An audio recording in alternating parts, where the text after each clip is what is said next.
안녕하세요, 이지은 코치입니다. 이번에 우리가 해볼 미션은 바로 내면 아이 일기 쓰기입니다. 보통 일기가 아닙니다. 20분 뒤에 여러분은 스스로를 치유하는 일기 쓰기 방법을 알게 되실 거고요. 내 삶이 뜻대로 흘러가지 않을 때 어떻게 그 문제를 바라보고 해결할 수 있을지, 그리고 더 나은 선택을 할 수 있는 새로운 시각과 힘을 가지게 되실 거예요.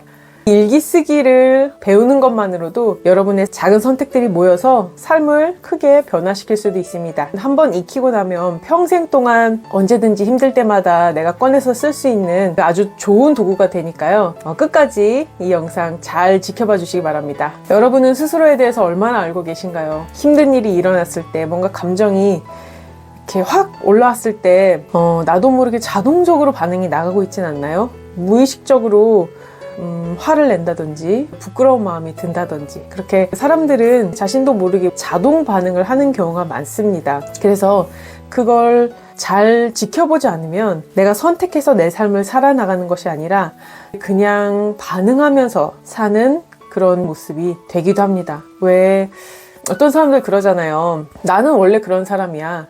어쩔 수 없었어. 나도 모르는 새에 소리를 지르고 있더라니까. 이렇게 말하는 사람들 있잖아요.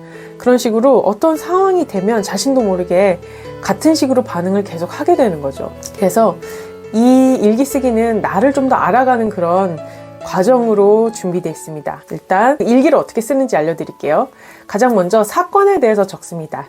아마 이 일기를 쓰려고 했을 때는 정말 힘든 일이 있었을 때, 감정이 너무 컨트롤이 안 될 때, 이럴 때 일기를 쓰게 되는데, 그때 가장 먼저 어떤 일이 일어났는지 오늘 적어보는 겁니다. 그리고 그 감정을 촉발시킨 대화 같은 게 있으면 그 대화도 쭉 적어보면 좋습니다. 그 6화 원칙에 따라서 조금 객관적으로 쓰도록 한번 노력해 보세요. 그리고 그 다음은 그때 느낀 감정을 적는 겁니다.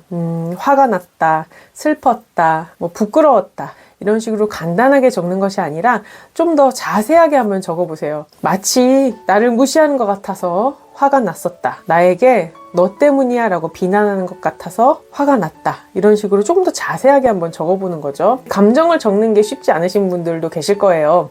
왜냐면 우리가 감정을 표현하는 게 서툰 분들이 굉장히 많습니다. 아이들은 당연히 감정에 대해서 아직 배우지 않았기 때문에 화난다, 무섭다, 싫어, 좋아, 이 정도에 머물러 있지만 나이를 먹어감으로써 그 감정이 세분화되고, 그리고 그 감정을 어떻게 부르는지 배워가면서 점점 섬세하게 자신의 감정을 또 알아가게 되는 거거든요. 근데 그 과정을 잘 겪지 못한 사람들은 이를테면 감정을 표현하는 걸 억압당했다든지, 그리고 감정이 어떤 건지 누가 읽어준 사람이 없었다든지, 너 지금 기분이 어떠니? 이렇게 물어봐준 사람이 없을 경우에는 내 감정을 표현하고 배울 기회가 없기 때문에, 감정에 대해서 배운 적이 없던 사람들은 이 부분이 어려우실 수도 있어요. 그래서 제가 드리는 파일 안에다가 감정 목록도 같이 넣어 드릴 테니까 처음에 익숙치 않으신 분들은 그 목록을 보시고 한번 적어보세요. 그래서 최대한 자세하게 내가 어떤 기분을 느꼈는지 그 감정을 적어보는 겁니다. 그리고 그 다음은 이제 내가 느낀 감정으로 자각 단계에 들어가는 거예요. 유년 시절에 내가 강력하게 이런 감정을 느꼈던 경험이 있을까? 왜냐면 내가 이런 힘든 마음을 느낀다는 거는 비슷했던 예전의 어떤 트라우마나 그때 처리되지 못했던 감정 에너지가 있을 때가 정말 많거든요. 특히나 반복되는 감정은 거의 100% 예전에 그 남아있던 감정, 해결되지 않은 감정이 불러오는 그 상황인 경우가 많습니다. 그래서 내가 만약에 무시당해서 화가 나는 그런 기분을 느꼈다면 언제 그렇게 무시를 당해서 화가 났는지 한번 곰곰이 생각해 보는 겁니다. 어린 시절이면 어린 시절일수록 좋습니다. 내 이 감정의 뿌리, 이 감정의 근원을 찾아가 보는 거죠. 그리고 그 다음 단계는 억압을 해제하는 단계입니다. 그래서 그 어린 시절, 지금 말고 정말 힘들었던, 정말 그 감정의 뿌리가 되는 그 어린 시절로 돌아가서 그때 내가 하고 싶었던 말, 못했던 감정 표현을 충분하게 하는 겁니다. 그리고 그 다음 단계가 정화 단계인데요. 정화 단계는 이제 다 큰 어른인 내가 그 아이에게 해주고 싶은 말, 그 아이는 어떤 말이 듣고 싶었는지, 그 아이에게 뭐라고 위로를 해주고 싶은지, 뭐라고 약속을 해주고 싶은지, 그런 부분에 대해서 적는 거고요. 그리고 그 다음 단계는 이제 맥락을 파악하는 단계입니다. 어렸을 때 상처와 지금 나한테 이렇게 닥친 문제를 연결을 해보는 거예요. 아, 내가 어렸을 때 이런 아픔이 있어서 지금 이렇게 문제를 크게 받아들이고 내 감정이 요동이 치는구나. 그래서 이렇게 어렸을 때와 지금을 맥락을 이어주면 내가 지금 바라보는 것처럼 문제가 크게 보이지 않고 생각보다 더 객관적으로 그리고 좀 더 편안하게 지금 문제를 바라볼 수 있게 되거든요. 이제 마지막은 칭찬 단계로 이제 이 모든 과정을 잘 해낸 나에게 칭찬의 한마디를 해주는 게 이제 마지막 칭찬 단계입니다. 그래서 이렇게 사건, 감정, 자각, 억압, 해제, 정화, 맥락, 칭찬 이렇게 적으시다 보면은 훨씬 문제를 다루기가 쉬워지거든요. 예를 한번 들어볼게요. 사건은 내가 아이에게 과자를 사줬다. 그런데 아이가 그 과자를 뜯어서 먹는데 내가 하나만 줘. 엄마도 맛 좀 보자. 너무 먹고 싶어서 갑자기 그 과자가 먹고 싶어서 아니면 아이가 나한테 양보를 하는 걸 보고 싶어서 과자 하나만 달라고 해봤다. 근데 아이가 싫어, 이건 내 거야 라고 단칼에 거절했다. 그래서 엄마가 사준 건데 그거 하나를 못 주니? 라고 말했더니 아이가 엄마가 사줬지만 이건 내 거야 라고 소리 질렀다. 그래서 나도 모르게 아이의 과자 봉지를 뺏어서 쓰레기통에 넣어버렸다. 너는 양보를 할 줄 모르는 정말 나쁜 아이야 라고 말해버렸다. 이렇게 사건을 이제 적는 거예요. 이제 이런 사건이 있었다면 그러면 이제 거기서 느껴지는 감정을 한번 적어보는 겁니다. 아이가 너무 이기적으로 보였다. 내가 사준 건데 그거 하나를 주지 않는 모습이 아주 탐욕스럽고 못된 아이 같아 보였고 내가 너무 치사한 기분이 들었다. 속상했다. 혼자서만 과자를 먹는 아이가 너무 얄미웠다. 나는 아무것도 가진 게 없는 거지같이 느껴졌다. 이렇게 마음대로 쓰는 거예요. 내가 감정을 어떻게 느꼈는지 자세하게 한번 써보는 겁니다. 이제 다음엔 자각이에요.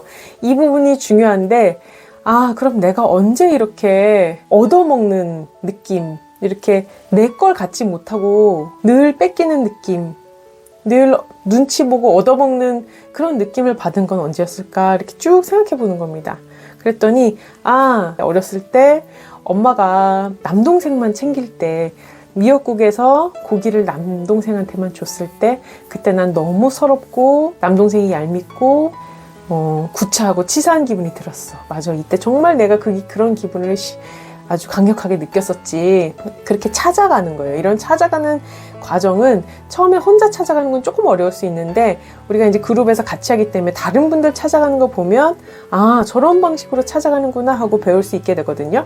그래서 이제 그렇게 찾아가면서 내가 그때 그런 감정을 굉장히 크게 느꼈구나. 내가 첫째 딸이어서 누나여서 동생한테 모든 걸 다 양보하고 심지어 엄마도 나보단 동생을 더 챙기고 그러면서 내가 내 것을 갖지 못한 그런 아픔이 크구나. 늘 눈치 보고 늘 내 것이 없는 마음으로 살았구나. 그걸 이제 자각을 하고 나서는 이제 억압 해제 단계로 왔을 때는 이제 그 아이가 하고 싶은 말, 그때 미역국에서 고기를 받지 못했을 때 엄마가 남동생만 고기를 줄 때 그때 내가 하고 싶었던 말을 해보는 겁니다. 나도 고기 먹고 싶어. 공평하게 대해줘. 왜 남동생만 이뻐해? 나도 내 걸 갖고 싶어. 내 거 줘. 나 너무 서러워. 고기를 좋아하는 걸 떠나서 사랑받지 못하는 기분이 들어서 너무 억울하고 너무 서럽고 외로워. 엄마는 왜 남동생만 좋아해? 왜 나는 챙겨주지 않아? 왜 나는 내 게 없어? 나도 양보하기 싫어. 난 양보 안 할 거야. 나도 이제 내 거 내가 챙길 거야. 이런 식으로 그런 하고 싶었던 그 모든 감정 표현을 글로 다 써보는 거예요. 만약에 조금 절제하는 그런 성격이 있으신 분들은 과장을 해서 쓰면 더 좋습니다. 막 욕도 해도 되고요.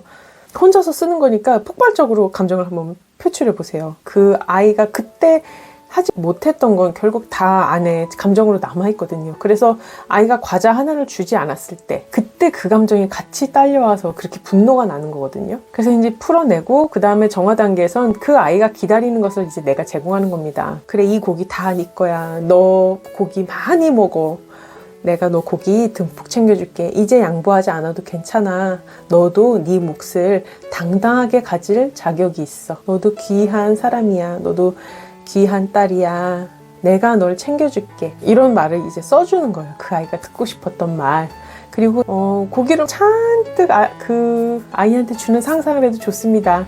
그런 식으로 이제 한을 푸는 거예요. 우리가 한을 풀어주는 거예요. 그 다음은 이제 맥락을 새로 만드는 겁니다. 아, 내가 어렸을 때 받지 못한, 내 것을 누리지 못한 그 상처가 너무 커서 지금 아이한테 그거 새우깡 한 조각 안 줬다고 이렇게 분노를 쏟아내고 예전에 하고 싶었던 말을 괜히 내 아이한테 하는구나. 내가 아이에게 내 남동생, 우리 엄마를 투사하는구나. 이렇게 이제 맥락을 크게 가져가는 겁니다. 사실 아이에게 새우깡을 사주면 그 새우깡은 아이께 맞죠. 근데 그 아이가 자기 거라고 하는 것에서 내가 괜히 화를 낸 거잖아요. 오히려 이거로 인해서 아이야말로 자기 것을 양보하게, 내가 양보해야 했던 상처를 그대로 물려줄 뻔했구나. 아이도 자기 몫을 지킬 권리가 있는데 내가 남동생 엄마를 투사해서 아이가 그거를 양보하도록 강요했구나. 내가 내 상처를 물려줄 뻔했네.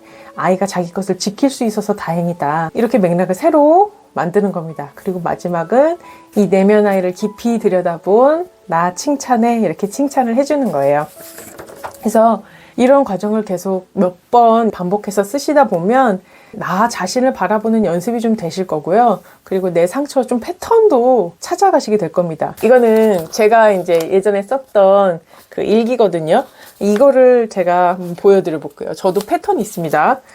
그리고 정말 지금 보면 엄청 우울한데 거의 10년 전 일기인데, 남편이 너구리 매운맛은 너무 매워 라고 말했다. 근데 이때 비난받는 기분이 들었다. 공격받은 기분. 나한테 왜 너구리 매운맛을 골랐어? 네 잘못이야 라고 말하는 것처럼 들렸다. 그래서 남편은 아, 너구리 매운맛 너무 매워 이렇게 말했는데 그것을 나는 공격받은 기분이 들어서 지금 확 그 상처를 받은 상황이에요. 그래서 이제 남편은 그냥 너무 맵다고 말한 것뿐인데 너무 비난을 많이 받은 내가 그걸 비난하는 말로 바꿔서 들었다. 내 내면의 문제임을 깨닫자. 다시 평온해졌다. 이렇게 써 있는데, 이런 식으로 뒤에 보면은 이제 아이가 손을 빠는 내용도 많이 나오는데, 저희 딸아이가 손을 빨았거든요. 그 손 빨 때마다도 나 때문이야, 내가 잘 못 키워서 아이가 손을 빠는 거야, 이렇게 계속 죄책감을 가져가고, 그리고 아이가 화를 낼 때 엄마는 나쁜 엄마야 라고 비난하는 것처럼 들린다, 이런 이제 그 내용이 많이 있어요. 제 일기에 보면,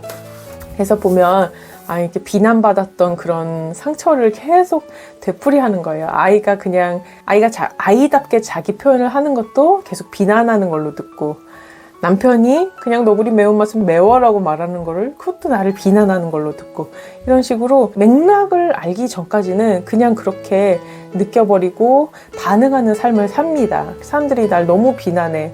내 애는 맨날 나를 비난해. 남편이 나를 비난해.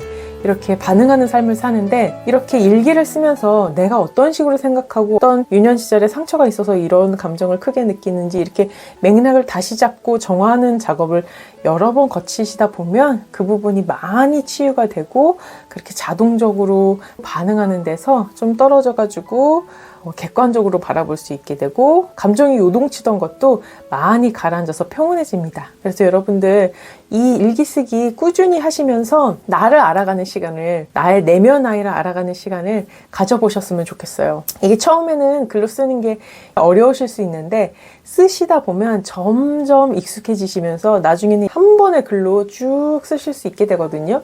그때 가면 이렇게 딱딱 나눠서 쓰실 필요도 없습니다. 그냥 내 맘대로 자유 형식으로 쓰시면 되고, 그것도 더 익숙해지시면 나중에는 심지어 글로 쓰지 않아도 생각만으로도 이렇게 치유하고 정화하는 작업을 하실 수 있게 될 겁니다.